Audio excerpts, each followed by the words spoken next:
Boa tarde, alunos e alunas do curso de Macroeconomia 1.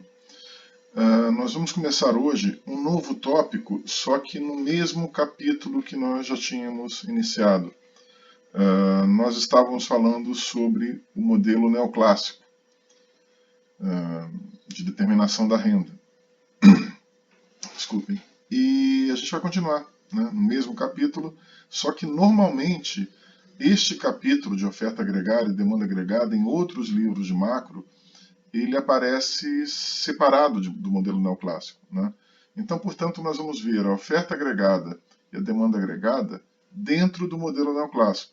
Depois, quando nós analisarmos o modelo keynesiano, simples, de determinação da renda, nós vamos também voltar ao assunto oferta agregada e demanda agregada, só que lá dentro do modelo keynesiano. Então vamos lá. Oferta agregada, você pode abreviar como OA, né? Em vários livros aparece esta abreviatura, ou pode simplesmente abreviar por AS. Em outros livros que usam terminologia inglesa, você pode usar o AS, Aggregate Supply. Tá? Então você pode usar, né, qualquer das duas terminologias.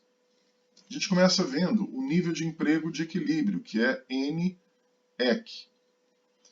E você tendo esse nível de emprego definido, né, pré-existente, né, já dado, e tendo uma função de produção deste tipo aqui, nós obtemos o nível de produto de equilíbrio, que está aqui. Então, se você tem o nível de emprego de equilíbrio e tem esta função definida por esta curva aqui, né, uma curva com rendimentos decrescentes, nós obtemos o nível de produto de equilíbrio, que é YEC, né, e que é o produto de pleno emprego, ou a oferta agregada. Né?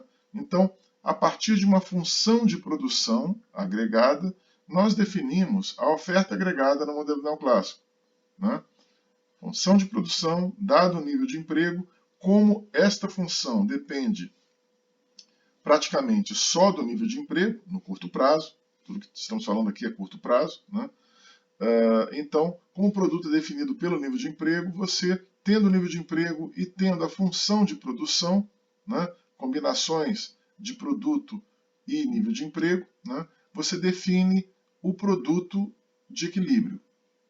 Tá certo? Então, na próxima lâmina, a gente tem aqui que este produto de equilíbrio, né, é uma função do salário real, uma função inversa, né, do salário real, uma função do estoque de capital, uma função direta do estoque de capital e da tecnologia. Tá? Só que o estoque de capital e tecnologia são definidos no longo prazo. Né? Você não consegue, uma empresa não consegue investir e aumentar seu estoque de capital substancialmente no curto prazo. Ela só consegue fazer isso no longo prazo. E também uma empresa não consegue fazer uma incorporação tecnológica, e tecnologia não se entende somente como bens tecnológicos ou computadores, robôs, etc., né? Mas inclui também esses bens, mas também inclui também o conhecimento gerado e o conhecimento utilizado no processo produtivo. Né? A empresa não consegue fazer uma incorporação tecnológica no seu processo produtivo no curto prazo. Ela só consegue fazer isso no longo prazo. Então, no curto prazo, tem-se aqui o salário real. O salário real é a variável, né, chave para definir o nível de emprego. Então, no curto prazo, o que impacta na oferta agregada, YS, aqui, YS, AS ou A, né, o que impacta é exatamente o salário real, né, e o nível de emprego. Tá?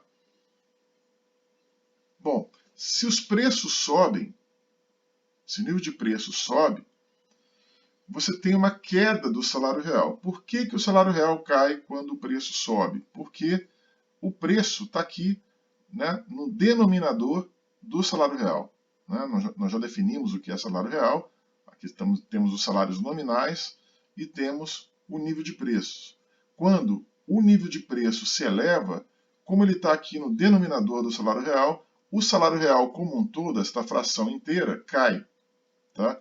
E caindo o salário real, você tem que os empresários têm estímulos para aumentar a demanda por trabalho, por emprego, ND.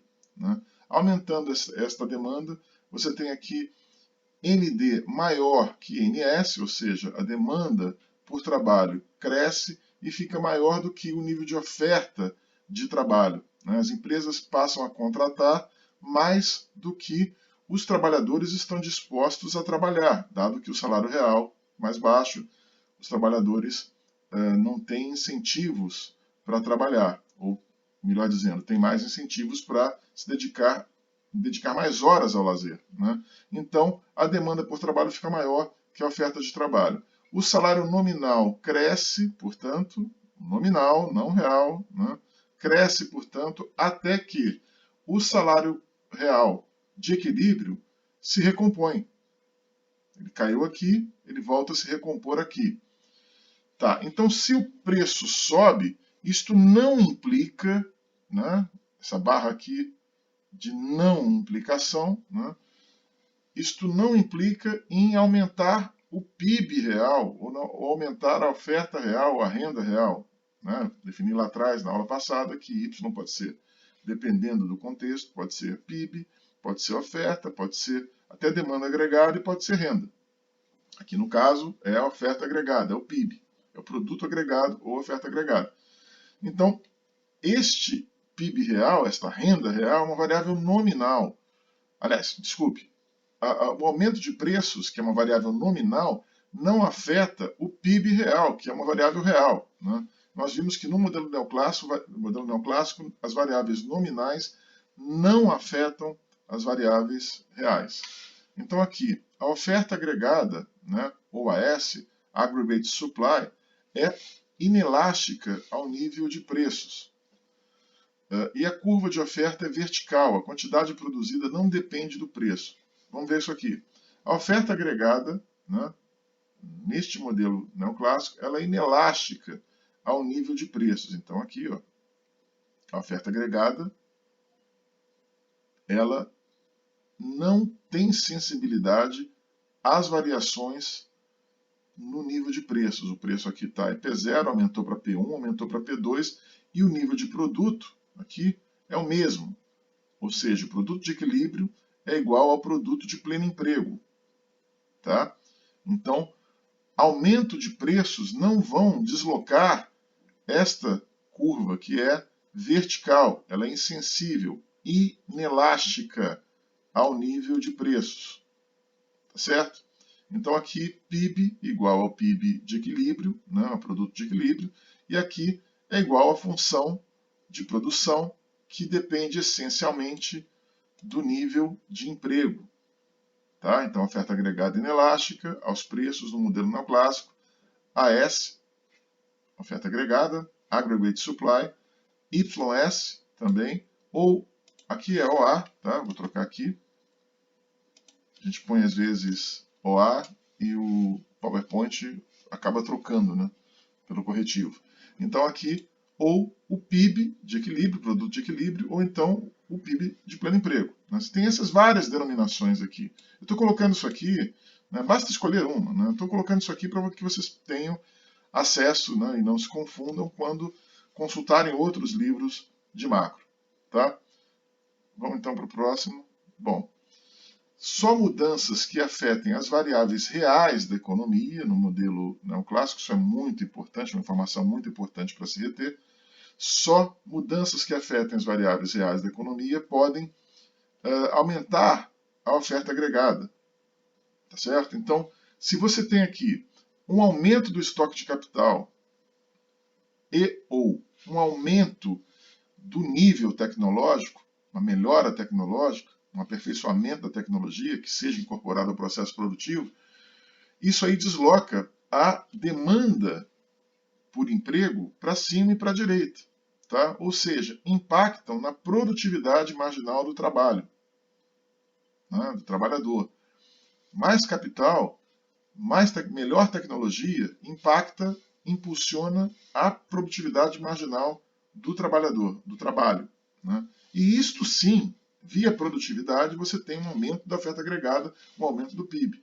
Só que essas coisas aqui, essas duas variáveis, né, elas impactam no longo prazo, como a gente já definiu. Não impactam no curto prazo. No curto prazo, o que impacta é o nível de emprego. Já foi definido isso também. Tá? Então, mudanças na NS, mudanças na oferta de trabalho, ou seja, um aumento da população, que naturalmente um aumento da população vai aumentar a população economicamente ativa, a população que está apta e disposta ao trabalho. Né? Uma mudança na NS pode ser um esforço de guerra, tá? Uma imigração, não, uma entrada de imigrantes, né? Como está acontecendo agora na Itália e na Europa, imigrantes vindos do Oriente Médio, sobretudo do Líbano, da Líbia, etc. Isso sim aumenta a oferta de trabalho. E, no curto prazo, de novo, somente mudanças na oferta de trabalho, tá, deslocam a curva de oferta agregada dessa curva 1, OA1, para OA2. Né? Então, toda a curva se desloca. E o nível de preços se mantém. Então, o que fica claro aqui é o seguinte, é que se eu aumentar preços de P0 para P1, de P1 para P2, isso não vai aumentar a minha oferta agregada, só vai gerar inflação. Tá? Já se eu impacto, se eu faço reformas, ou enfim, se eu faço uma política industrial, ou qualquer medida para incentivar o estoque de capital dos empresários, a decisão dos empresários, qualquer medida que eu incentive os empresários a investir mais, aumentar seu estoque de capital, ou a incorporar tecnologia, pesquisa científica, educação, preparo do trabalhador para lidar com novas tecnologias, tudo isso, né, impacta no longo prazo, tá? Não impacta no curto prazo. O que impacta no longo prazo, né, via produtividade, a oferta agregada, são estoques de capital maiores e tecnologia melhor. Tá? E aí a gente entra naquela consideração, né, das reformas sugeridas há muitos anos no Brasil para impactar a nossa produtividade. Nossa produtividade já está estagnada há muito tempo no Brasil. O único setor realmente produtivo que demonstra um aumento contínuo e, portanto, sólido da produtividade é o setor agropecuário. Né? E neste setor você tem uma instituição de pesquisa, enfim, internacionalmente reconhecida, que é a Embrapa. Né? A Embrapa, há muitos anos, vem desenvolvendo várias pesquisas nesta área agropecuária e isto sim também impactou na produtividade agrícola. Claro, também impacta também um ambiente de negócios muito favorável, isso também é um requisito do modelo neoclássico. Tá? O ambiente de negócios no meio rural é muito mais favorável do que o ambiente de negócios no meio industrial, por exemplo.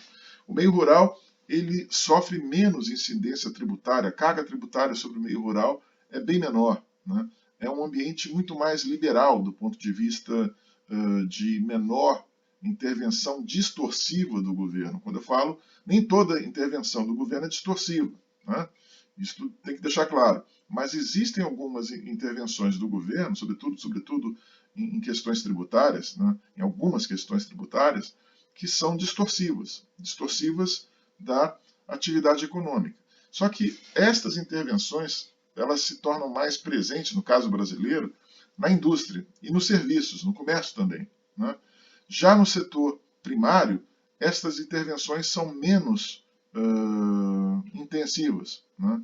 Isto permite também que os produtores rurais, pagando menos tributos, sofrendo menos aquela mão um tanto pesada que às vezes acontece do setor público, eles tenham mais produtividade.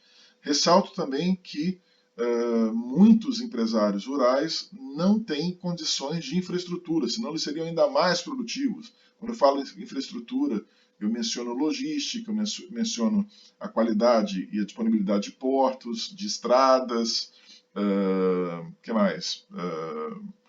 também transporte hidroviário, enfim, uma série, toda infraestrutura, o transporte ferroviário também, toda aquela infraestrutura, né, que isto corresponde aqui, no nosso caso, ao capital, ao estoque de capital, né, as estradas, portos, hidrovias, etc., também são estoque de capital, logística também é tecnologia, né, então, nós não temos, pelo menos o meio rural não tem estas condições, né, que seriam ideais. E ainda assim, este setor exibe uma produtividade marginal do trabalho bastante interessante ao longo dos anos. Então passamos agora para a demanda agregada clássica ou neoclássica. Vou colocar aqui um parênteses, né, para dizer que ela pode ser chamada de clássica ou de neoclássica, né? Keynes se referia ao modelo clássico, ou se referia aos clássicos, né? Mas hoje em dia a terminologia mais utilizada é o modelo neoclássico, né? Eu prefiro a terminologia modelo neoclássico, mas as duas denominações são amplamente aceitas. Então, a demanda agregada, né, ela é DA ou AD, né, de Aggregate Demand, que é a relação entre a quantidade demandada de bens e serviços e o nível geral de preços. A demanda agregada clássica, ou neoclássica, ela é derivada da teoria quantitativa da moeda, que diz que a oferta de moeda, M ou MS, eu poderia colocar aqui também MS, tá? Mas eu vou deixar como está no livro, M, vezes V é igual a P vezes Y. M é a oferta, o estoque de moeda, o meio circulante, né? O volume de moeda que circula numa economia, inclusive moeda escritural, depósitos à vista também nos bancos, não somente moeda manual, não somente papel moeda e moeda metálica, mas também o estoque de moeda que é escritural que também os bancos possuem, né?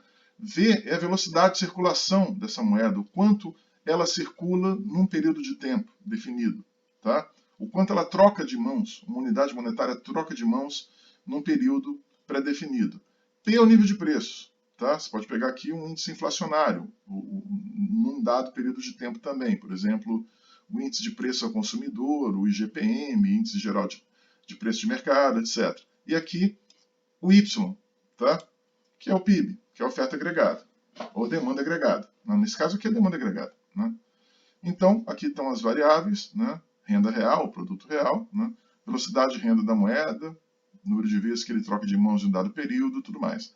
O P vezes Y é o produto nominal, é a renda nominal, ou monetária. Y é a renda real, se você multiplicar por P, você tem a renda nominal, ou renda monetária, tá? Se esta equação for uma equação de equilíbrio no mercado monetário, você pode defini-la da seguinte forma. Você pega o M vezes V e transforma em MS. Tá? Então você chama o M vezes V de oferta de moeda, que ela é exógena. Já vou mencionar isso daqui a pouco. E P vezes Y passa a ser a demanda por moeda. Tá? Então, no mercado monetário em equilíbrio, a oferta de meio circulante, de moeda, é igual à demanda por ela, por esta mesma moeda. Aí o mercado está em equilíbrio. Toda moeda que é ofertada é absorvida, né, pelos agentes econômicos, né, pelas empresas, pelas famílias, pelas pessoas físicas, etc. Tá? Esta oferta de moeda, para os efeitos do modelo neoclássico, ela é ofertada única e exclusivamente pelo Banco Central. Quem define esta oferta de moeda não é o Banco Central, é o Conselho Monetário Nacional. Vocês vão ver isso em economia monetária, né? Mas quem executa o orçamento monetário, que é definido pelo Conselho Monetário Nacional, é o Banco Central, que é a autoridade monetária, as duas autoridades monetárias fundamentais do Brasil, o Conselho Monetário Nacional e o Banco Central, né? Então, esta oferta de moeda é exógena, ela é definida de fora para dentro do modelo. Ela cai de paraquedas no modelo. Ela não é gerada dentro deste modelo que nós estamos tratando aqui. É um dado. Ela vem como um dado fornecido em qualquer problema econômico que vocês resolverem depois na lista de exercícios. Isto é um dado. né? Vai aparecer a oferta de moeda, o MS, ali como um dado que vem de uma pesquisa ao site do Banco Central, por exemplo. Tá? Já a demanda por moeda, não. A demanda por moeda vai ter um processo de cálculo, um processo de estimação. Bom, a oferta monetária é definida exogenamente pela autoridade monetária, o Conselho Monetário Nacional, executada pelo Banco Central, como eu já me referi. Bom, aqui, com a velocidade constante, aí vou voltar lá, né, aqui, né, na equação, V, M vezes V, velocidade da moeda, preço vezes PIB. Né? Se eu fizer esta velocidade constante e fizer também assumir que o PIB é constante, tá? Digo isso aqui é constante ao longo do tempo, né? No curto prazo, vamos dizer, no curto prazo, né? No curto prazo, a velocidade da moeda é constante e o PIB também é constante no curto prazo. Bem, se eu definir isto, eu vou ter que, no curto prazo, todas as variações em M vão ser transmitidas em um percentual bem elevado, né, que vários estudos acadêmicos cross-country eles já mostram que esta transmissão chega, a variação na oferta monetária chega a impactar em mais de 90% o nível de preço, tá? O R2 aqui, em várias estimações, vários estudos econométricos ao longo de vários países, isso aqui, essa transmissão, ela é feita, ela impacta em acima de 0,9 em geral. O R2 às vezes passa de 0,92, 0,93, depende do estudo. Tá? Então existe uma influência. Isso aqui é uma influência que foi verificada há muitos anos, desde David Hume, um filósofo inglês, que foi um filósofo muito influente na Inglaterra e no pensamento filosófico ocidental, ele já intuía isso em 1600, 700, sei lá, não me lembro exatamente a data, ele já intuía esta relação quando observou a inflação espanhola, né, que foi um dos primeiros processos inflacionários descritos pela literatura. Naquela época nem havia literatura econômica, que estou falando de um período pré-riqueza das nações. Né? Então, essa relação de aumento de moeda impactando em preços é uma relação muito antiga. Né? Desde aquela época já havia uma intuição de que a inflação é um fenômeno monetário. Bom, então, se eu assumir que a velocidade é constante, vai existir uma relação inversa entre preços e o PIB. Né? Reparem que esse pressuposto, eu vou insistir nesse pressuposto aqui, tá? Falar um pouco mais sobre ele, porque ele é importante. Eu assumo que velocidade é constante, por quê? Porque a velocidade de circulação da moeda ela depende de fatores institucionais. Entre eles, um fator importante é, por exemplo, a disponibilidade de caixas eletrônicos, né? A disponibilidade de meios de acesso digital para bancos, né? A disponibilidade também de os hábitos, né? Os hábitos da população não mudam muito em relação a gastos, né? Aquela coisa, se você normalmente as pessoas mantêm uma quantidade média de gastos, um volume de gastos semanal que se mantém constante ao longo de anos até. Né? Mesmo que ela tenha um aumento da renda, ela mantém essa velocidade. Né? A não sei que o aumento seja muito expressivo, mas convenhamos, aumentos expressivos na renda das pessoas não acontecem sempre. Né? Então, essa velocidade aqui pode ser assumida como constante no curto prazo, ela muda a longo prazo. E o PIB também, se você olhar o crescimento do PIB de vários países do mundo, né, ao longo de vários períodos, de vários anos, você vai ver que normalmente o PIB cresce ali em torno de 2, 2,5, né, às vezes quando o país cresce um pouco mais vai para 3, 3 e pouco e tal.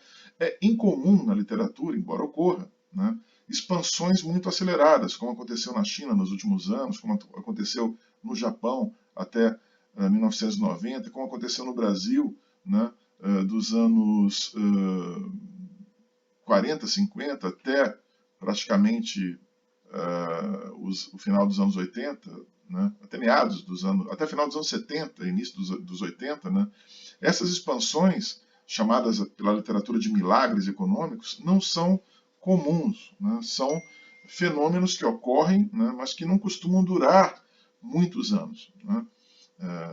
Embora ocorram, né, mas não são comuns. Então, o PIB ele varia pouco, né, ao longo de um período anual, por exemplo. Então, no longo prazo, o PIB varia, como eu falei, 2%, 3%.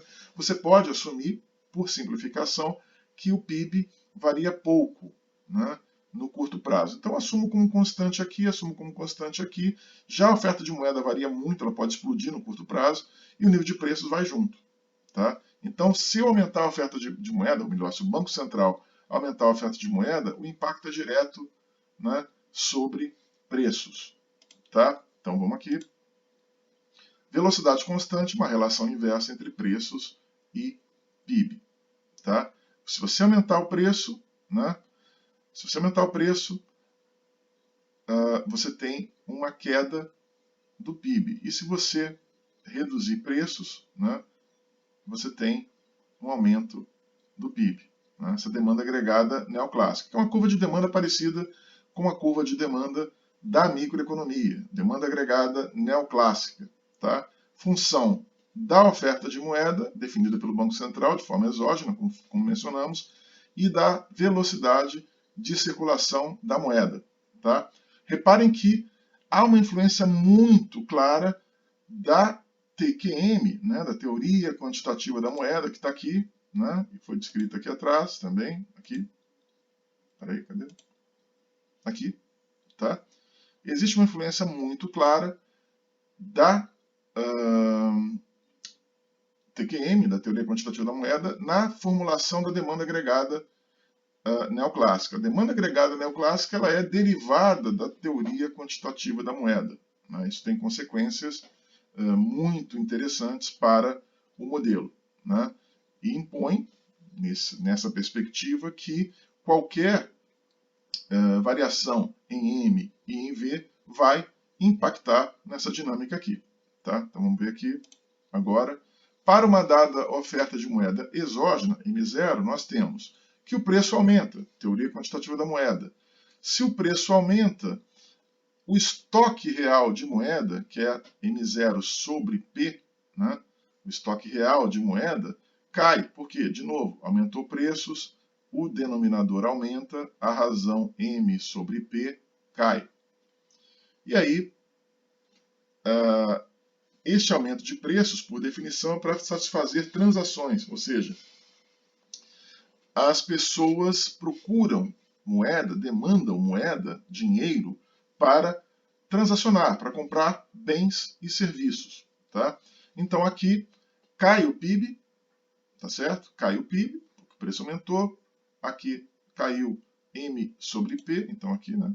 M sobre P, cai o PIB, aumentou o preço, cai o PIB, vem para cá, o preço aumenta, o PIB recua, né?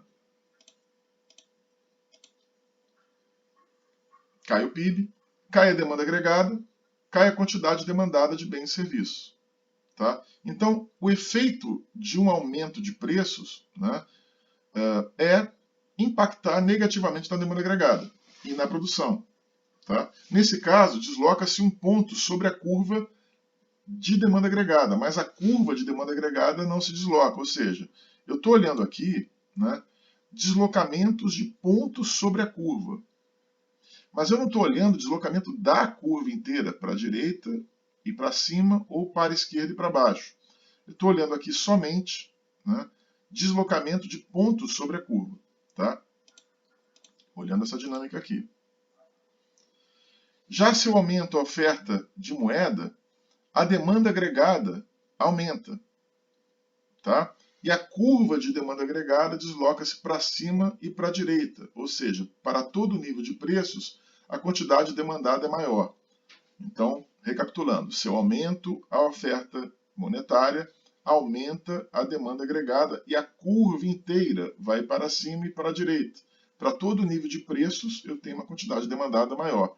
Existe uma diferença, portanto, entre a quantidade demandada e a curva de demanda agregada. Tá? Então, voltando aqui, se eu aumento aqui, aliás, embaixo, eu acho que botei aqui embaixo. Tá, primeiro caso. No primeiro caso, aumenta preços. Eu tenho um deslocamento de A para B. Tá? O preço aumentou, a quantidade demandada, que é um ponto, são pontos sobre a curva, passou de Q0 para Q1. Então passou do ponto A para o ponto B. A setinha aqui está mostrando, né, o sentido. Tá? Aqui, no segundo caso, eu tenho um aumento da oferta monetária exogenamente definida pelo Banco Central e pelo CMN para qualquer nível de preços. Então eu tenho aqui P0, um nível P0. Para este nível de preços, a quantidade demandada é maior. Então a quantidade demandada para o mesmo nível de preço, eu não mudei o preço aqui, né? O que eu mudei foi M0. O M, mudei o M aqui, passou de M0 para M1, aumentou aqui de M0 para M1. Nesse caso, o nível de preços não aumentou, mas a curva de demanda ela se deslocou inteira, não foi o ponto sobre a curva, foi a curva inteira para a direita.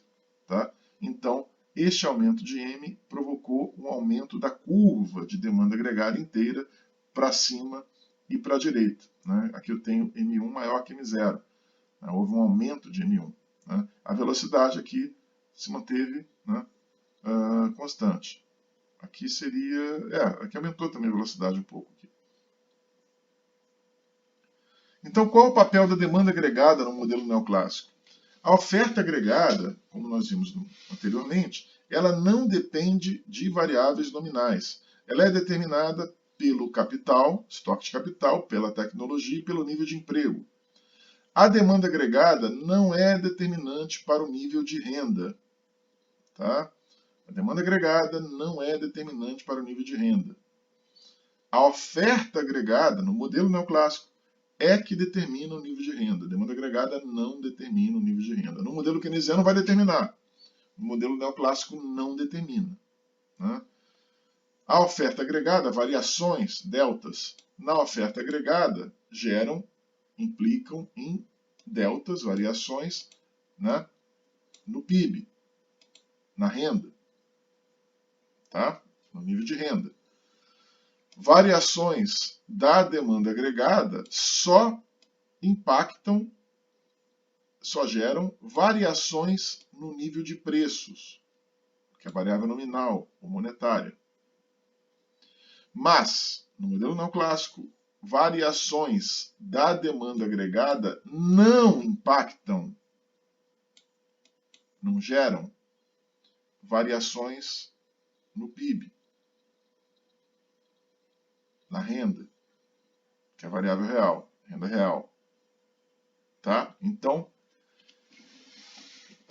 estimular a demanda agregada no modelo neoclássico não vai ficar bem, ou seja, não vai gerar riqueza, não vai gerar maior renda para as pessoas. O que gera maior renda para as pessoas são deslocamentos da oferta agregada. E o que faz deslocar a oferta agregada? Capital, tecnologia, né, e nível de emprego. Tá certo? Então, essas reformas que se discutem, né, no noticiário, que a gente vê no debate, né, na conjuntura econômica brasileira, essas reformas têm uma inspiração neoclássica, ou seja, normalmente quando se fala em crescimento, em retomada do crescimento, retomada do nível de emprego no Brasil, o atual debate, que é dominado por neoclássicos, né, eu não gosto do termo neoliberais, porque o neoliberalismo, em termos, né, de história do pensamento econômico, é um termo muito desgastado e muito, até, enfim, na maior parte das vezes, discutido de forma completamente ad hoc, completamente sem critério. Mas, enfim, no debate atual, na perspectiva neoclássica, nós temos que reformas que aumentem o estoque de capital, inclusive capital humano, tá? Educação, formação, tá? Pesquisa científica, portos, ferrovias, logística, né? Enfim, todas as formas de capital, reformas que estimulem isto e que estimulem tecnologia, de novo aqui, pesquisa, né? Enfim, laboratórios, né? E nível de emprego, né? Reforma trabalhista. Estas reformas, sim, é que geram crescimento, né, da renda e crescimento sustentado da renda, não crescimento inflacionário da renda. Tá? Não crescimento da inflação, né, mas o crescimento sustentado da renda. Você fazer a renda crescer com inflação baixa ou moderada, né? O que seria, no caso do Brasil, uma inflação de no máximo 4,5%, 4%, 5% no máximo. Tá? Que é algo que não pode ficar muito distante do centro da meta definida pelo Banco Central atual. Tá?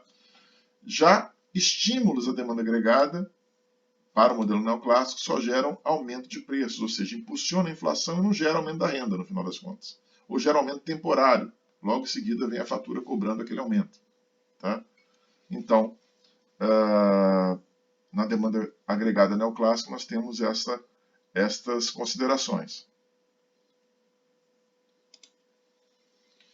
Se houver variações na oferta monetária, nós temos deslocamentos da posição da demanda agregada, né, como nós vimos lá atrás. Então, se aumentarmos MS, oferta de moeda, nós temos aqui um aumento da demanda agregada e aumento do nível de preços, que é uma variável nominal monetária. Então, de novo, variável nominal monetária, que é a oferta monetária, impactando variável nominal monetária, que é o nível de preço. Mas não impacta a variável real, que é a renda real, que é o PIB real, que é o nível de emprego. Isso não impacta. Aumento de MS, né? Não afeta, esses aumentos não afetam a oferta agregada. Né? Se você aumentar a quantidade de moeda, o meio circulante, isso não vai impactar positivamente no PIB, na produção agregada, na oferta agregada. A produção é ofertada, né? E essa produção, quando é ofertada, ela é vendida. Usamos aqui, no modelo neoclássico, o pressuposto da lei de Sé, que vai ser contestado depois, quando a gente abordar o modelo keynesiano. Keynes vem com uma nova formulação para colocar ênfase na demanda agregada. A gente vai ver depois isso. Tá? Mas, por enquanto, aqui é a lei de Sé. Né? Tudo que é ofertado e produzido é vendido. Né? Então, a oferta agregada é determinada pelas condições reais. Né? MS, Money Supply, ou oferta de moeda. A demanda agregada não é uma restrição para o aumento da oferta agregada. Tá certo? Então, é possível aumentar a oferta agregada e a demanda agregada vai junto. Tá? Ou seja, tudo que é ofertado vai ser produzido, vai ser consumido, vai ser demandado pelos agentes. Toda a renda criada no processo produtivo é gasta para adquirir toda a produção agregada. Tá? A lei de Sé. A oferta agregada cria sua própria demanda agregada. Não existe na lei de Sé situação permanente de insuficiência de demanda agregada, ou acúmulo generalizado, eu sublinho a palavra generalizado, de estoques. Pode haver acúmulo numa empresa, até num setor produtivo, mas não vai haver, de acordo com a lei de Sé, um aumento generalizado de estoques. Tá? Então não há na lei de Sé uma crise de superprodução, que é traduzida no aumento generalizado de estoques. Aqueles estoques que são produzidos, né, são armazenados e que o cara não vende. Tá? O empresário não consegue vender. Na lei de Sé, isto não existe. Ressalto também o aspecto histórico da lei de Sé. Quando esta teoria neoclássica foi amplamente aceita, nos períodos em que ela foi amplamente aceita, né, existia inflação, mas não se verificava no mundo crises agudas de superprodução. A partir do momento que essas crises surgiram, sobretudo nos Estados Unidos e na Inglaterra, no Reino Unido, né, a teoria econômica foi modificada por Keynes no Reino Unido e depois levado para o mundo todo, para a Europa e tal, no pós-guerra, no período pós-crise de 29, né, a década de 30, né, que foi uma década quase perdida no mundo todo. Tá? Então, quando esta situação de acúmulo de estoques, de superprodução, ela passou a existir, né, Keynes formulou uma nova macroeconomia, uma crítica à macroeconomia neoclássica, que é essa aqui, tá? E criou uma crítica ao pressuposto central da a um dos pressupostos centrais do modelo neoclássico, que é a lei de Sé. A gente vai ver isso depois nas próximas aulas, quando falarmos da teoria keynesiana. Bom, lei de Walras. O excesso de demanda global na economia é igual a zero. A lei de Walras é prima irmã da lei de Sé. Ela reforça a lei de Sé. Tá? Quando você tem que toda produção ofertada vai ser consumida, vai ser demandada, né, eu posso dizer que o excesso de demanda global na economia é zero. Né? Não há acúmulo de estoques. Então, tudo que foi produzido foi demandado. Então, você não tem um excesso de demanda sobre a oferta. Você não tem muita gente demandando para pouca oferta. Tá? Você tem um excesso de demanda global, zero. Ou seja, a oferta agregada é igual à demanda agregada. Né? Só existe demanda por moeda no modelo neoclássico para transações, o chamado motivo transação para demandar moeda. Esse pressuposto de transação valida a lei de Sé. Quer dizer, nem mesmo para o dinheiro você pode estocar dinheiro. O que é estocar dinheiro? É poupar, é entesourar, aliás. O termo poupança vem depois. Quando você entesoura dinheiro, guarda dinheiro debaixo do colchão, põe dinheiro no cofre, né? Quando você faz isso, você está rompendo o ciclo de oferta e demanda do dinheiro. Né? Você está desequilibrando o mercado monetário. Você viu lá atrás que MS é igual a MD, demanda por moeda igual a oferta. Aliás, oferta de moeda é igual a demanda por moeda no mercado monetário. Tem que haver equilíbrio. Né? Se você pega uma parte desse dinheiro, que é o fluxo monetário, e começa a guardar, entesourar, você está como se fosse, vamos dizer assim, é como se você tivesse uma banheira, né? Você tem o fluxo de água entrando na banheira pela torneira e tem um pouquinho de água saindo pelo ralo, tá? Vazando, né? De alguma forma deste fluxo. Se você fizer entesouramento, está vazando água desse fluxo, você está tirando dinheiro do fluxo, né? Do fluxo de geração de dinheiro e de demanda por esse dinheiro. Né? Então, isto, né? Esse pressuposto aqui é que só existe moeda para transação. Você só procura, só demanda moeda, dinheiro, para comprar e vender. Tá? Para transações, para poder comprar, melhor dizendo. Né? Para poder comprar bens e serviços. Tá? Esse pressuposto de motivo transação valida também a lei de Sé. Né? Porque não permite que uma parte do dinheiro seja entesourado, seja retirado desse fluxo. Tá? Não existe demanda por moeda por motivo de especulação ou portfólio. Nós vamos falar sobre isto em Keynes. Eu adianto que o motivo de especulação ou portfólio é quando a pessoa começa a guardar moeda para esperar um aumento da taxa de juros para depois começar a emprestar. Tá? Ela espera, ela acha, vai subir o juro, então vou começar a guardar dinheiro aqui, esperar o pessoal ficar louco atrás de empréstimo, aí eu empresto depois. Este motivo de demanda por moeda não existe no modelo neoclássico, mas existe no modelo keynesiano. Tá? As pessoas podem pegar dinheiro do banco, guardar em casa, estou dramatizando, ninguém faz isso hoje em dia, mas pouca gente faz. Mas tira o dinheiro do banco, ou tira o dinheiro de uma aplicação, coloca na conta corrente, deixa lá parado, fica lá a conta corrente do cara, né, enorme, disparada, tá? Deixa ali o dinheiro guardado, esperando o juro mais alto. Quando o juro sobe, o cara vai lá e empresta comprando o título, né? Empresta para quem precisa. Isso é especular. Tá? Não existe este motivo no modelo neoclássico, mas existirá no modelo keynesiano, como a gente vai ver nas próximas aulas. Bom, continuando demanda agregada neoclássica. Dados a oferta monetária, MS, e renda igual a demanda agregada, ou seja, né, a oferta monetária aqui e Y igual a DA, determinada pela OA, a oferta agregada determina a demanda agregada, nós temos que variações, né, deltas, da demanda agregada impactam em variações ou geram variações de preços, mas variações na demanda agregada não implicam, não impactam, não geram variações no produto real. Tá? Então, aqui eu estou dizendo que variações da demanda agregada impactam em variações de preço.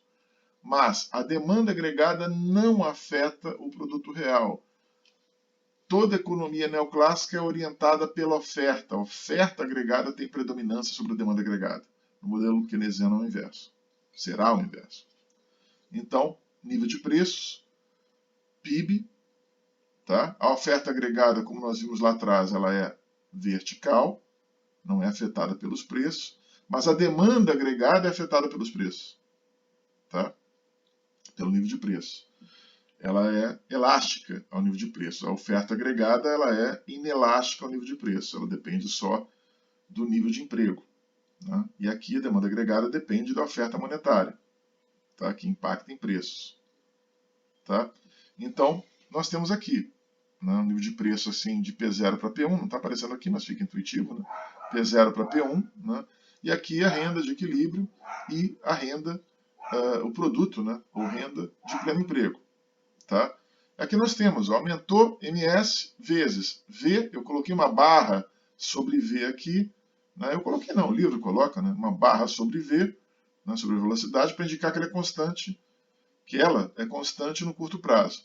E coloco aqui uma barra sobre Y para indicar que o PIB, a renda, é constante também no curto prazo. Então, se eu aumentar a MS, eu vou ter diretamente um impacto proporcional, né, quase que totalmente proporcional, quase de 1 para 1, mas é 0,9, 0,88, 0,93, depende do país, tá? De MS para preços. Tá? Então, se aumentar a MS, oferta de moeda, eu tenho um impacto na demanda por moeda, um aumento, e aumenta preços. Né? Variável nominal impactando variável nominal. Aqui é a teoria quantitativa da moeda. Tá? E dado o nível de preços no mercado de trabalho, né, agora o mercado de trabalho, né, inserindo o mercado de trabalho aqui. Dado o nível de preços no mercado de trabalho, nós temos um salário de equilíbrio, que é o salário nominal de equilíbrio. Né, salário nominal, compatível com o salário real de equilíbrio no mercado de trabalho.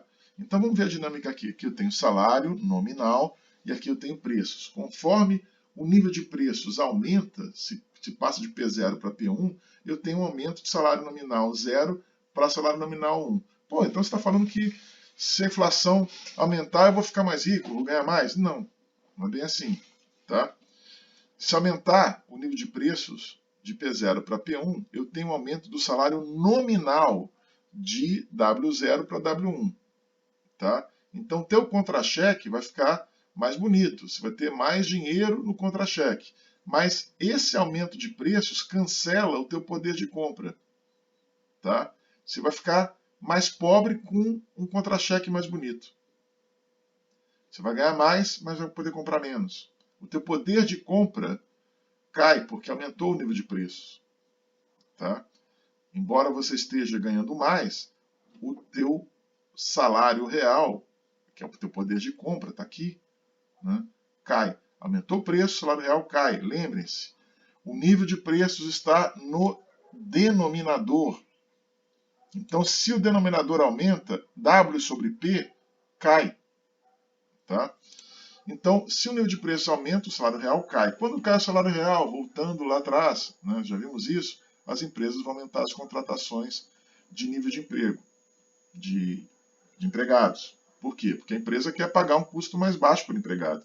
E o salário real caindo, o custo por empregado cai para a empresa.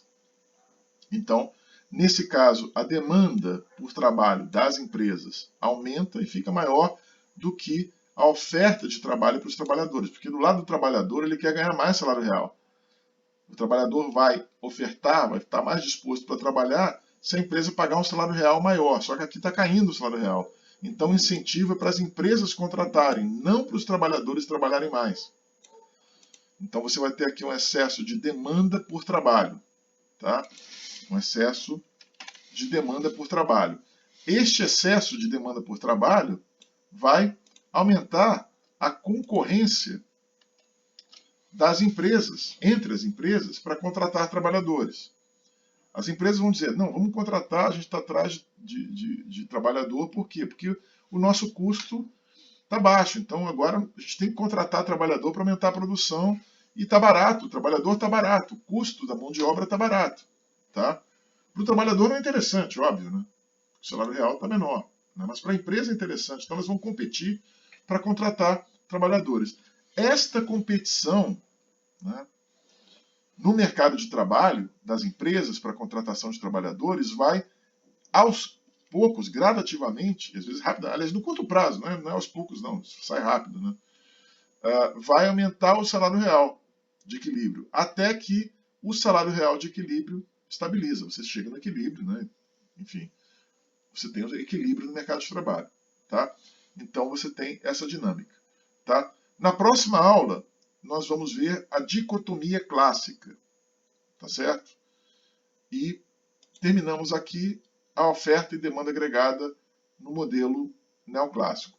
Até a próxima aula, tá? Obrigado por me ouvirem e dúvidas, basta me acessar por e-mail no grupo de macroeconomia, o FPEL, do Facebook e também, enfim, na próxima aula também teremos uma aula, né, uma aula virtual, uma reunião virtual, uma reunião, né, pelo Google Meet. Vocês podem tirar dúvida por lá também. Tá bom? Um abraço a todos. Obrigado por me ouvirem.